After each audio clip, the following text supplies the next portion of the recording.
Argentina FIFA কিনে নেয় তাহলে তাদের আমাদের বাংলায় যেটা বলি হ্যাডম আছে, আর যদি আর কিছু কিছু দল আছে টাকা খেয়ে দ্রুতই বাড়ি চলে গেছে।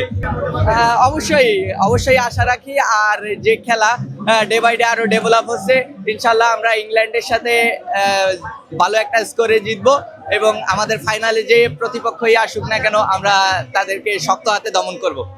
আসলে এইটা খেলারই একটা অংশ, যেহেতু আর্জেন্টিনা প্রথমে 1-0 লিড গেল, ওরা ইকুয়ালাইজ করলো, এরপরে হচ্ছে এক্সট্রা সময়ে আর্জেন্টিনা আরো 2টা গোল দিল।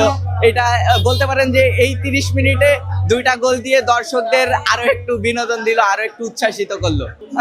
অবশ্যই যদি আর্জেন্টিনা ফিফা কিনে নেয় তাহলে তাদের আমাদের বাংলায় যেটা বলি হ্যাডম আছে, আর যদি আর কিছু কিছু দল আছে টাকা খেয়ে দ্রুতই বাড়ি চলে গেছে।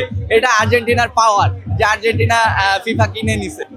অবশ্যই যখন আর্জেন্টিনা এই যে ইকুয়ালাইজ হলো, 1-1 সমতায় ফিরলো, তখন সবাই বিকাশে টাকা দিছি, এরপরে বাকিটা রেফারি দেখছে। আমরা চাই রেফারি আমাদের জন্য আরো করুক। ব্রাজিল সাপোর্টারদের উদ্দেশ্যে এটাই বলবো, ওরা হচ্ছে একদম গর্ত থেকে বের হয়, এসে একটু লাফালাফি করে, আবার ঘাটের মাল ঘাটে ফিরে যায়, অর্থাৎ গর্তেই ওদের জায়গা। মনে হচ্ছে না যে বিশ্বকাপ শেষ হওয়ার আগে আর বাহিরে এসে পুনর্বাসন করতে পারবে। আসলে আপনি দেখবেন যে এটা আপনি মানে কি বলবো, তারাই কথা বলে, তারা গুপ্তরা এই কথা বলে, মানে যাদের আকল আছে তারাই কথা বলে।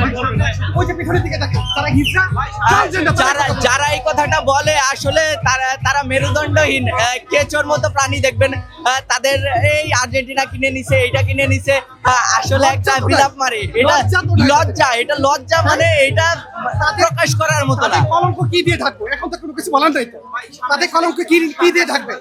ইয়েস।